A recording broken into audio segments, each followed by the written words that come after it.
মৃত বাবার চেয়ে জীবিত বাবার দিকে খেয়াল রাখা উচিত। একজন বাবা জীবিত থাকা অবস্থায় তার দুই ছেলে বাবার খোঁজ নিত না। বাবা কেমন আছেন, কি প্রয়োজন, এসব জানারও যেন তাদের সময় ছিল না। কিন্তু একদিন সেই বাবা পৃথিবী ছেড়ে চলে গেলেন। জানাজার সময় দুই ছেলে সেখানে উপস্থিত হলো। তখন উপস্থিত মানুষ তাদের মনে করিয়ে দিলেন, বাবা জীবিত থাকতে তার খোঁজ তোমরা নাওনি, আজ তার জানাজায় এসে কী লাভ। শিক্ষা একটাই, বাবা মা বেঁচে থাকতেই তাদের মূল্য বুঝুন, কারণ তারা চলে গেলে আফসোস করার সুযোগ থাকে, কিন্তু তাদের জন্য করা ভালোবাসা ও সেবার সময়টা আর ফিরে আসে না।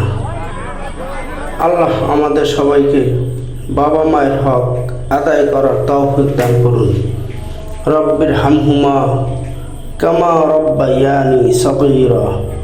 হে আমার রব, তাদের প্রতি দয়া করুন যেমন তারা শৈশবে আমাকে লালন পালন করেছেন।